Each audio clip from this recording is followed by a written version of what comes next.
a picture book of Thurgood Marshall, written by David A. Adler.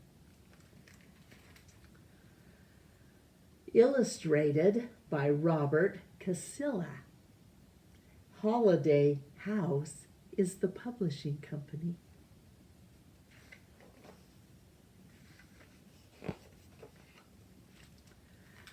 Justice Thurgood Marshall was a brilliant lawyer, a leader of the civil rights movement, and the first African American justice of the United States Supreme Court, the highest court in the country.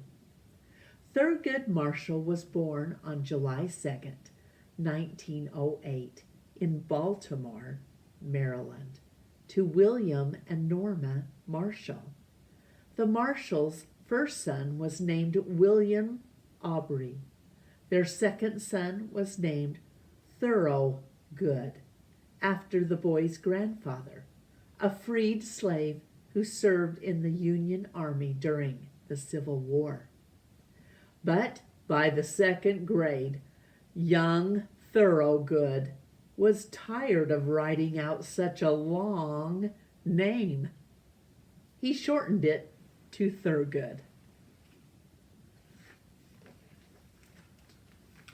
Thurgood's father, William, worked as a dining car waiter on the Baltimore and Ohio Railroad.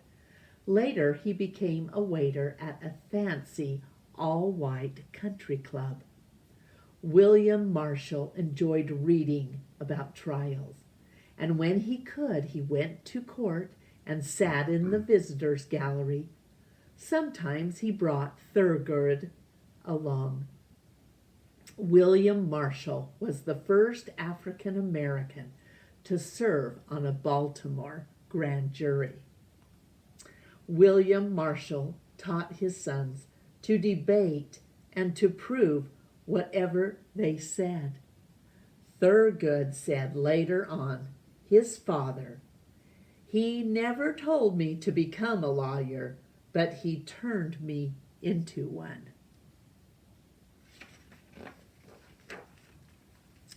William Marshall also taught his sons to be proud of themselves and their race. He told them that if anyone called them a racist name, you not only get my permission to fight him, you got my order. Thurgood's mother, Norma, was an elementary school teacher.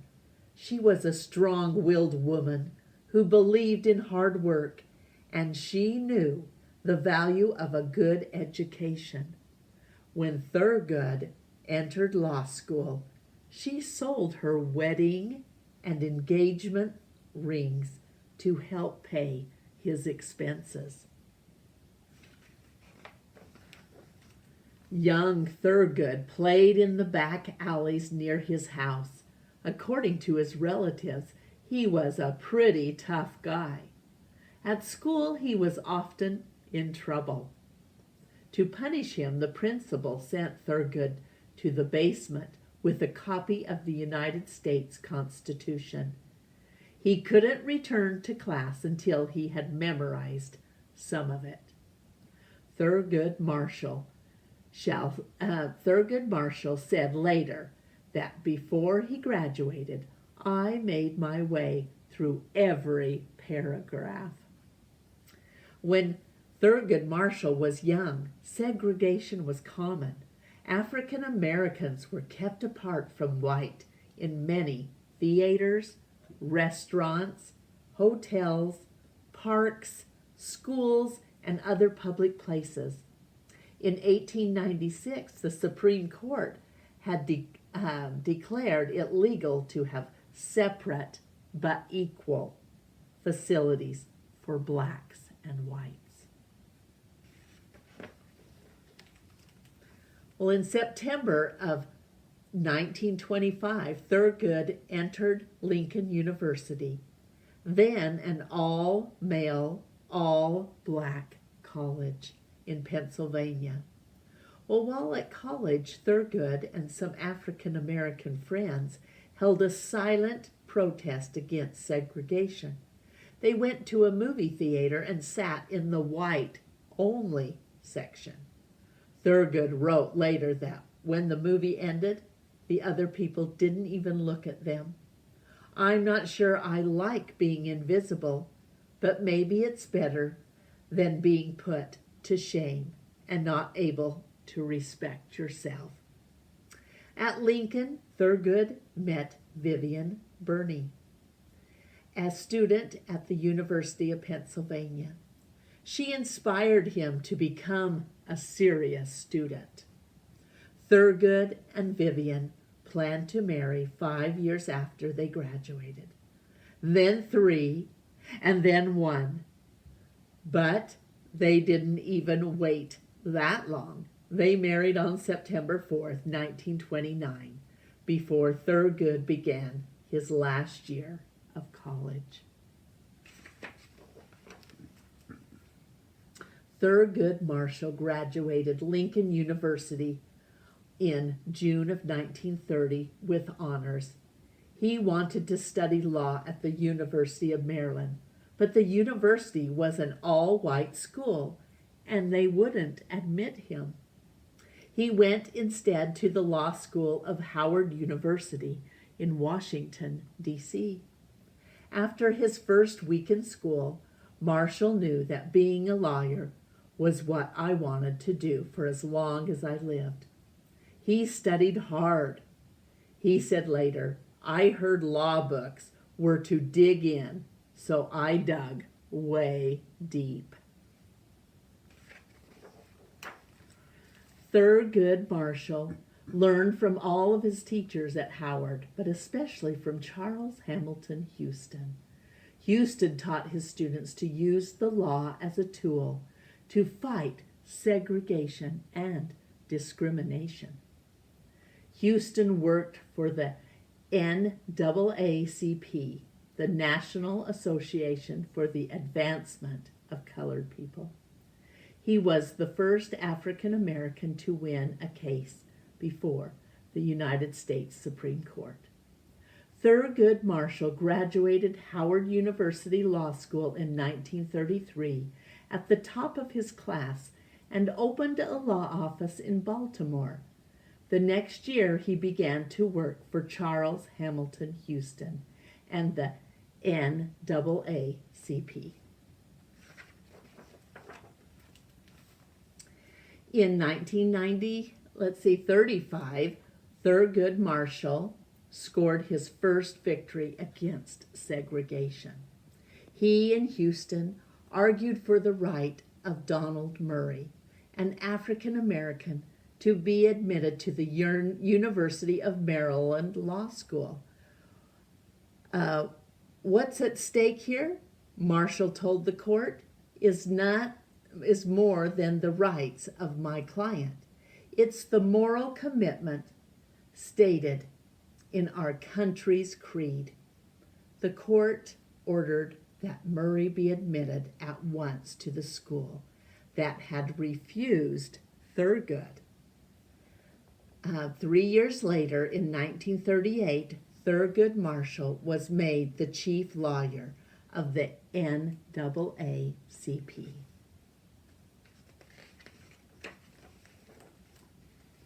In 1940, Thurgood Marshall argued his first case before the Supreme Court.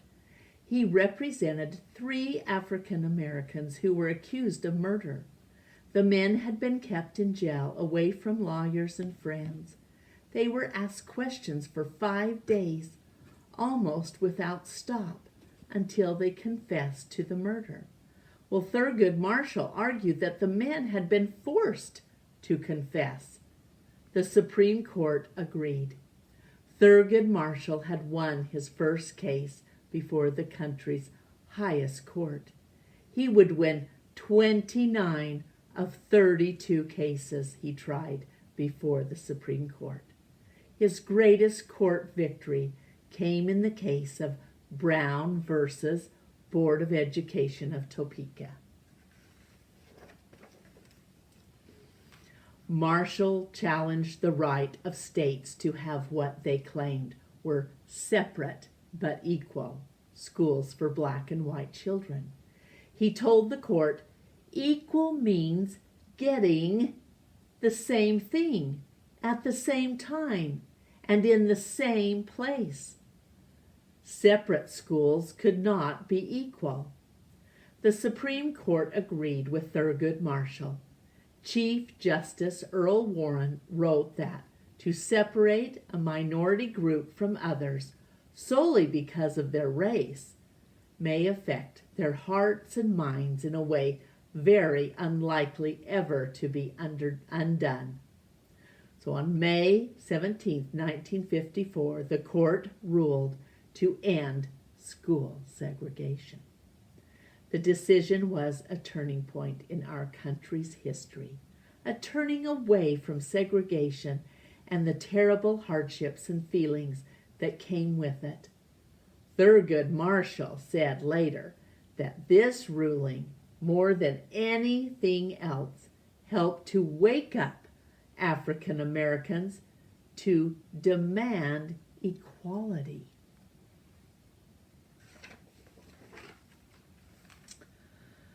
There was bad news, too. In 1954, for Thurgood Marshall, his wife Vivian told him she had cancer. Marshall stopped working to stay home with her. She would have done the same for me, he said. Well, Vivian Burry Marshall died in February of 1955. Later that year, Marshall met Cecilia Siet, a woman who worked for the NAACP.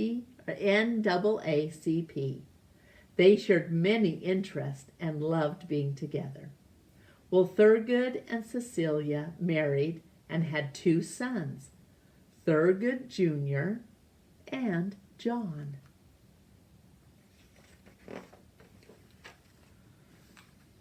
Even after the Brown versus Board of Education of Topeka, the end to segregation did not come quickly or easily.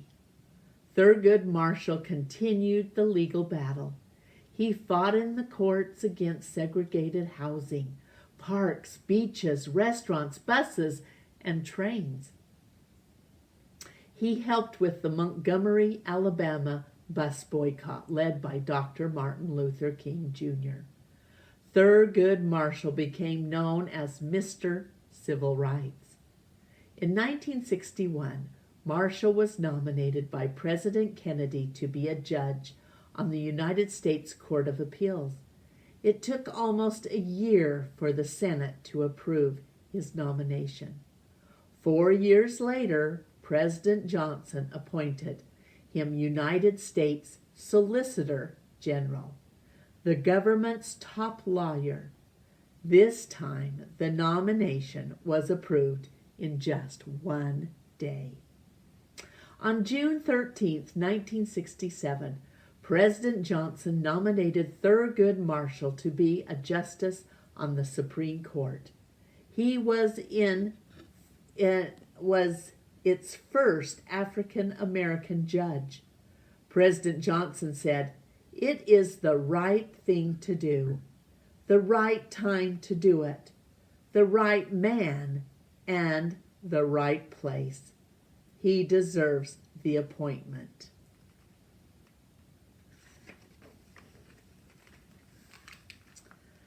Thurgood Marshall was on the court for 24 years.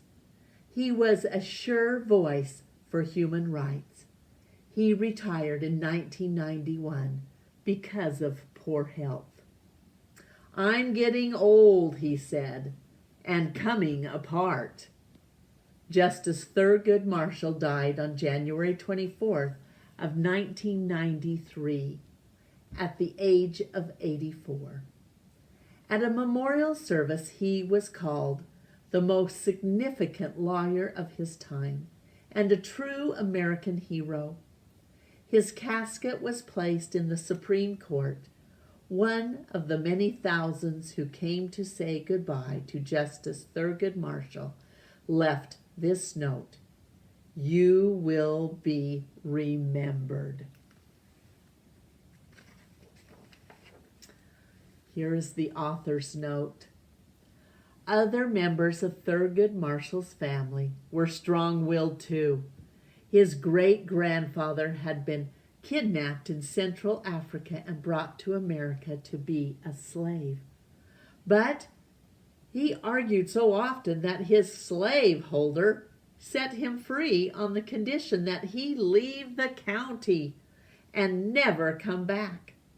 Well, he left slavery, but he didn't leave the county. He moved just a few miles away. Isaiah Williams, Thurgood's maternal grandfather, organized a rally in the 1800s to protest the way Baltimore police treated African Americans. Annie Marshall, Thurgood's paternal grandmother, stopped a Baltimore electric company from putting a light pole right in front of the family's grocery store. She sat on the spot and refused to leave until they put the pole somewhere else. The end.